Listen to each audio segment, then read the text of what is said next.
anyway, I'm glad Brad knew where he was going. So anyway, here, turn it over to Kendall now for some bit of history on this area.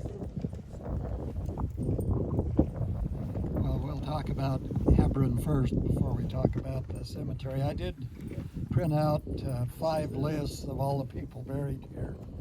There are 73 people buried here, at least historically. I think there have been some that are relatives of people that were buried here earlier that may not be on this list.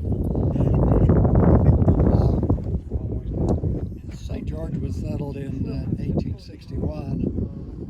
Santa Clara and Washington already existed, and by 1862 the Rastus Snow had decided that they needed some grazing ground. They were getting more cattle and sheep and horses than they needed. So on the 1st of January 1862 he sent John Charles and William Pulsifer and David Chittister out of St. George with a herd of surplus cattle, sheep, and horses. They, that first year, the first winter, they went about 20 miles north of St. George to a spot on the Santa Clara Creek and built a log cabin and some corrals, wintered there, but it was soon obvious that there was not enough grass there to make a good herd ground. So they, Charles and William left and came further north, and they came to Mountain Meadows, and then they turned 12 miles west. And in doing so, they came to a grassy area at the very south end of the Escalante Desert on Shoal Creek. They called it Shoal Creek because the water was shallow. And they arrived on the 27th of April, 1862. They built their first structures about 2 miles east of current-day Enterprise. By 1863, there were people besides those first 4 that began arriving. In fact, in the fall of 1862, Zara and Mary Pulsifer, the parents of John, Charles, and William, arrived at Shoal Creek. And then in the spring, Thomas Cyril Terry, and we'll talk about him later at the Terry Ranch, he arrived, and he was the son-in-law of Zara and Mary because he had married 2 of the Pulsifer girls. So 4 of the 5 families that settled along Shoal Creek to graze livestock were Pulsifers. And in 1863, David Chittister sold what stock he had to the Pulsifer family and left and moved back to Washington. Between 1863 and 1865, and I knew somebody was going to ask me the names of the people that came. So this time I may have to change to my glasses though.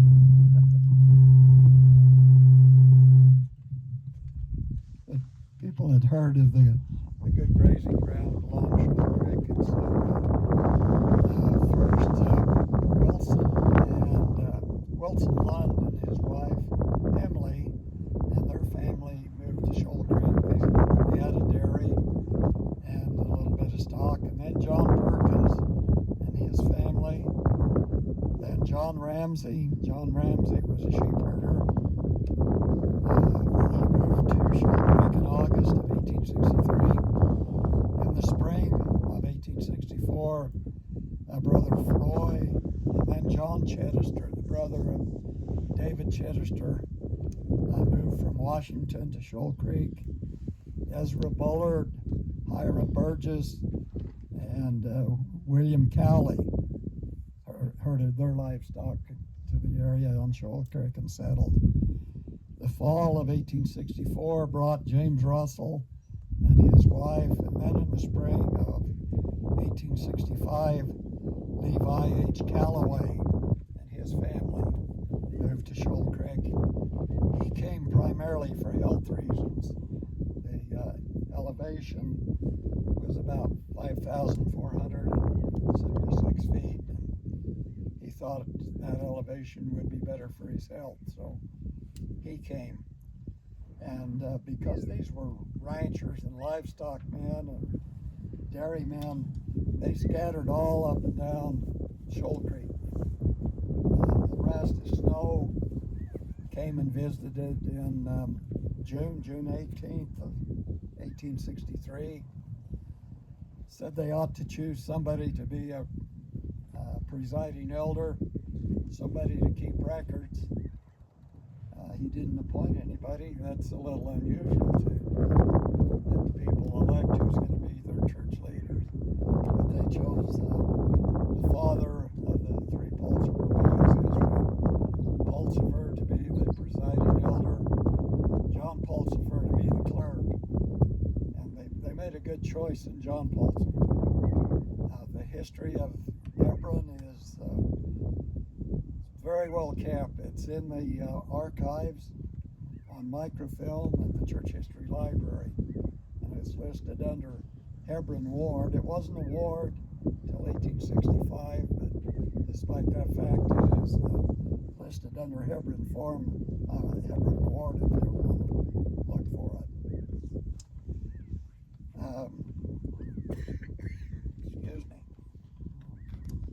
In 1865, the Black Hawk War broke out, and in 1866, Brigham Young wrote to Erastus Snow, who was a member of the Quorum of the 12 and presiding over the Cotton Mission, to have the settlers in these small settlements in southern Utah fort up. And in 1864, some Mormons had moved to Clover Valley, 30 miles west of here in what is now Nevada. And Erastus Snow suggested that Hebron ranchers should fort up, and the settlers in Clover and Eagle Valley should come over to Hebron, to the Hebron fort. And by then, the Hebron ranchers had decided maybe they needed a community. They were spread out about 8 miles along the creek. And in the winter of 1865, they had to cancel most of their church meetings. They got 5 feet of snow, and the people couldn't travel to church. So they had decided, well, maybe we ought to establish a town. In 1866, they had chosen a site. They called it the Big Willow Patch. It was where all the waters of Hebron, or Shoal Creek, met. And they decided that they would establish a town there. But by this time, the forting up order had come from Brigham Young, so they built a fort at the Big Willow Patch. And soon 10 families from Hebron came and joined the 6 families that were already there. The 6 families were the Pulsifers, Thomas Terry, who was a son-in-law, Reuben James, a sheep herder, came and joined with them. James Calloway was there. Then 10 families came from Clover Valley, and they established a fort. Well, the fort existed till August of 1868, and by then Brigham Young decided that they could disperse, that they didn't any longer have to fort up, that they had negotiated a peace settlement up in Sanpete County with the Indians, and Erastus Snow came to the fort at the Big Willow Patch and said you no longer need to fort up, but he instructed the people from Clover Valley to settle there, to establish a community. most of them didn't obey. They moved back to Clover Valley. So Hebron was left with 7 or 8 families. But Erastus Snow brought George Berggren, a surveyor, to the town site, the Big Willow Patch, laid out a community, 3 streets running east and west, 5 running north and south. They divided up the property, drew lots. Everybody got a ½ acre of garden land, 1 acre of pasture or hay field, and 2 to 3 acres of unspecified farmland. You could, it depended on the family size, whether you got 2 or 3 acres. They needed a name for this new community. John Pulsifer suggested, let's name it Hebron for the site where the prophet Abraham took his herds anciently to graze. And the people accepted it. They called it Hebron. In January of 1869, Sarah Pulsifer resigned as the presiding elder. I wish I had known you could do that. I wouldn't have served 13 years in the state prison. At any rate, he resigned over a squabble with the school board, and Dudley Levitt became the new presiding elder. And Erastus Snow decided they needed to organize a ward.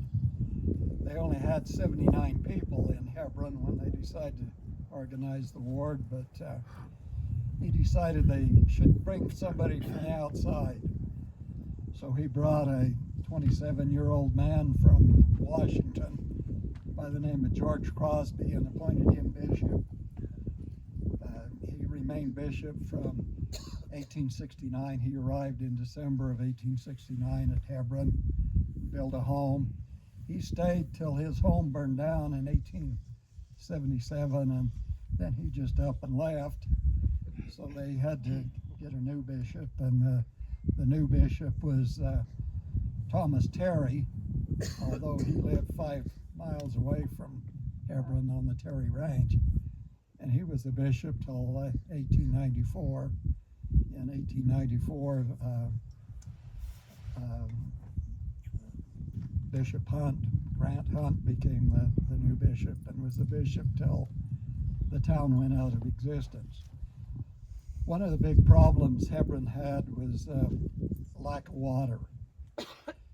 By 1885, their canal had dried up, their flume had collapsed, their gardens had turned to sagebrush and weeds, and there was a man by the name of Orson Huntsman who had an idea about what they might do.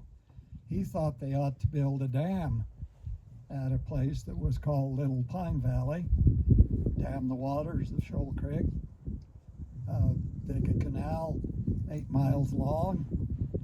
He said we could start farming out on the Escalante Desert. He named the site Enterprise because he said it would be a great enterprise for poor people to establish a home there. He preached reservoir all over eastern Nevada and southern Utah. The people of Hebron regarded him as an irritant, but he finally got the support of Daniel MacArthur, who was the stake president of the St. George Stake. He got Anthony W. Ivins and Thomas Judd on board, and he wrote a letter and had Anthony W. Ivins do some corrections to the letter, spent $8 and published 1,000 copies and spread them to anybody that would take a copy, asking them to subscribe to the Enterprise Reservoir Company. In September of 1893, a company was organized, and in October 26th, they started building the reservoir at Little Pine Valley. The canal was to start 3 miles south of Hebron and run 8 miles to Enterprise. The first settlers at Enterprise arrived in 1895. That canal was not finished till late 1908. Most of the work was done in the wintertime. The people that worked on it spent their spring and summers working out at the mines in Pioche and the railroad, Caliani and Modena, and they worked on the dam and the canal in the fall and winter months. It was said that some of those people lived on jackrabbits for the 16 years they were building the dam and canal. It was finally finished in 1908, and the first water was run into Enterprise. In the meantime, Is that the reservoir? Enterprise Reservoir. that's the Enterprise Reservoir. Do we have time to run up there today? It's 5 miles up You'll back. have to ask David. I think not. Okay, Uh, be kind of fun to run up there. Most of you have been there, haven't you?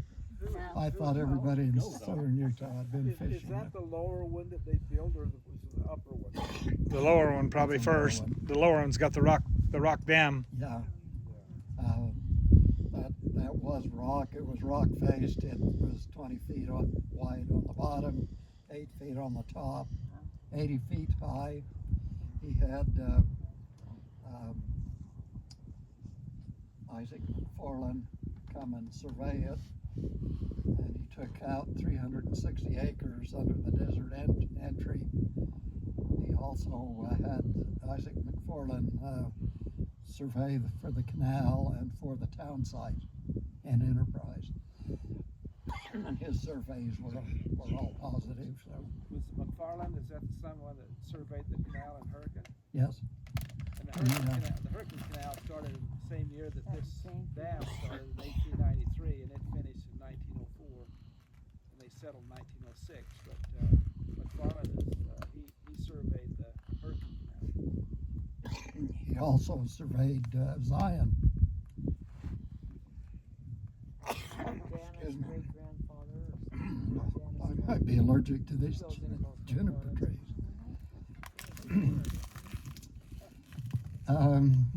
They had tried to do the United Order at Hebron. It was a total failure. It collapsed in 1874 and caused a lot of bickering. Also, it wasn't long until those ranchers began leaving Hebron and going to their ranches, and the dairy farmers to their dairies to be closer to their work. And Bishop Crosby really had a tussle because in the summertime they canceled word teaching and church meetings because the people had all dispersed to the ranches, and they had the water problems.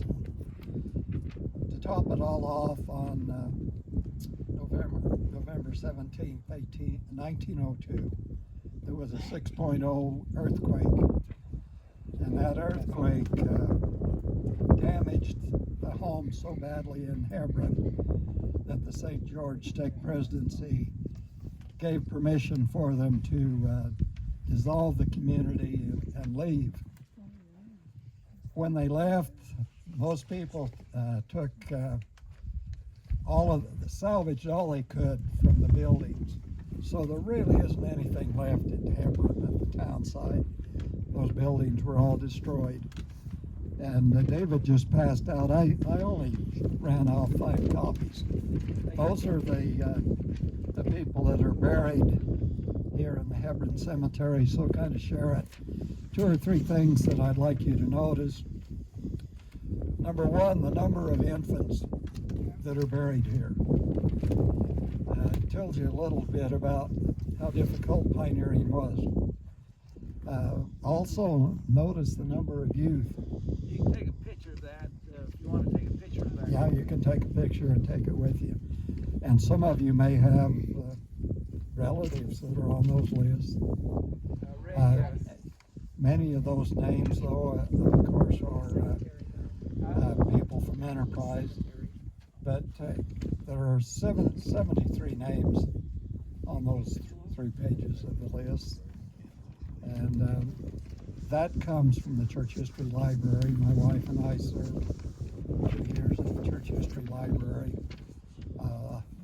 She worked on historical sites, worked on the restoration of the priesthood restoration site in northeastern Pennsylvania, worked on the Provo City Center temple restoration. I worked on the Joseph Smith papers and the George Q. Cannon journals and the chapter on the history of Kirtland in the first volume of History of the Saints. So when I was there, I collected almost everything I could find on southern Utah. So this list comes from the Church History Library. On October 26th of 1905, they had a ward conference in Enterprise. They officially changed the name from Hebron Ward to the Enterprise Ward. That was officially the demise of Hebron. Hebron was gone. Did they have a church here? Did they have a church house? Yes, they had a church house. They actually built a schoolhouse. It cost them $500 to build a schoolhouse, 25 feet by 18 feet, that they built in the Shoal Creek Fort. They called it the Shoal Creek Fort.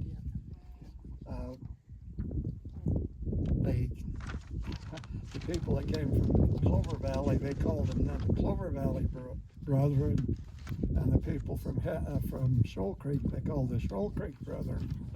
So finally they decided that wasn't very good for ranch unity, and they decided they just call everybody Brother so-and-so. So you said Clover Valley is like 25 miles west? Yes. I thought it was further north. Those 7 families, the original settlers in Enterprise that arrived in 1895, they had to buy hay in Panaca and Clover Valley and haul the hay to Enterprise to feed the teams that they used to work on the dam and the canal. And they were poor people. They were really poor. But in 1899, they did establish a branch there. They established a Sunday school. They set up a school. The first school was held in January of 1899 in Enterprise. Yes. Do you know anything about the Holt family in Hebron? The Holt family? Holt, H-O-L-T. H-O-L-T. They were Enterprise. Yeah. My wife's grandfather was born in Hebron as a Holt. So. Well, when Thomas Terry was released as bishop in 1894, Bishop Holt became the bishop of Enterprise. Bishop Holt was the secretary of the Enterprise Reservoir Company. And once he became bishop, he decided his task was to save Hebron, because the Enterprise Reservoir and the canal would bypass Hebron. So he began a project to try to resurrect, bringing the water back to Hebron and building roads and fences and so forth. And he sought to preserve Hebron and keep it in place. Of course, that failed, and the earthquake was the final stroke. But Bishop Holt was the bishop from 1894 to 1905. And he probably is one of your ancestors. My sister is married to Alma Holt. Yes. You mentioned that they came here because there's something for cattle to eat. As I look around this country, there's nothing for cattle to eat. Well, And it looked like it does now. no. They said when they first arrived on Shoal Creek, and we're not at the creek, but at the creek, they said that the grass was 4 to 8 feet tall. You could ride a horse into the creek, into What the kind of grass? I've never grass, seen and any you, grass that you tall. couldn't see it. Wait till you get over when we're headed up to the Holt Ranch. From here up, there's all kinds of grassy meadows out there. Yeah, What is the grass? What is it? it's natural grass. Yes, it's It natural. was good grazing, and the word got out, and that's why other ranchers moved here. It was the best grazing in Washington County. Well, Washington and Kane County. The Terry Ranch is part in Washington County and part in Iron County. There's a stake in the basement of the home at the Terry Ranch that designates the county line. So half their house is in iron and Half is in iron and half. that is. Well, the county deputy from Washington County came to arrest Thomas Terry for not paying taxes in Washington County. He said he had paid him in Iron County. He invited the deputy into his kitchen and he said, "You don't have any authority. You're in Iron County now." This man was a bishop, did you say? He was the bishop. One time he served a mission in Pennsylvania and New Jersey, and came back in 1856. He was a bodyguard to Apostle Parley P. Pratt for a time. He was a bishop for almost 18 years, and then he was ordained the patriarch. He lived till 1920. He's buried in Enterprise. He lived to be 95 years old. I have one burning question before you give up the mic. How the heck do you remember? All them days. You have a photographic memory.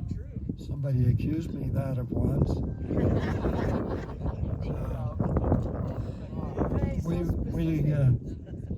Bob's going on the tour with Sons of Utah Pioneers. We went on that tour 3 years ago. And somebody on that tour accused me of having a photographic memory. My excuse was, no, it's probably pornographic. Anyway, yeah. On that note, Who was the huntsman that started the dam that was the Oscar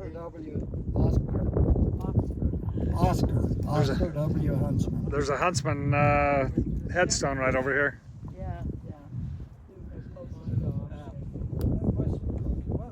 That earthquake damage anything else in southern Utah?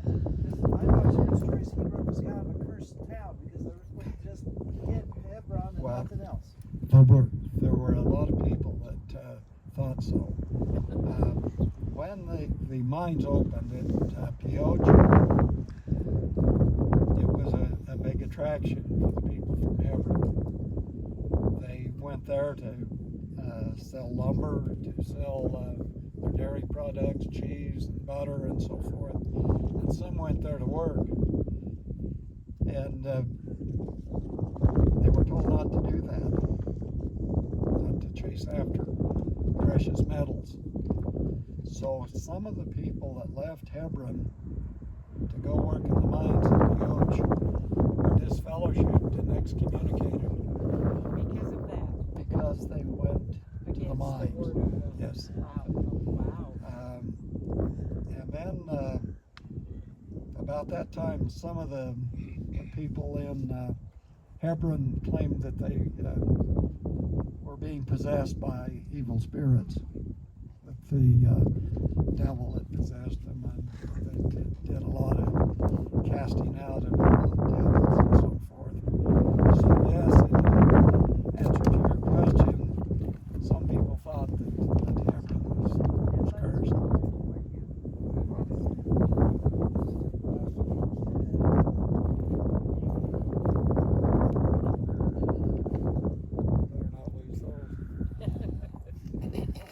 Okay, let's take maybe take about 10 minutes and walk through here. If you want to take a look at these, take 10 minutes. The old Hebron town site, there's really nothing there, and so he's described it. And so where is it? The what? From here. Where is it? It was right back there where there's a road that says Hebron Road. Old Hebron Road. It goes west, and Is it cut out back onto Highway 18? I don't know. Never been out here. I wonder if it cuts off, because I've never been there on that one. Anyway, what we'll do is Yeah, there's a let's Y take on the about road, and there's a 10 sign minutes here, walk through that the says cemetery, Hebron Road. load up, and we'll head down to the Terry Ranch from here. And depending on the time we spend there, we might have time to go up to the dam, up to the reservoir.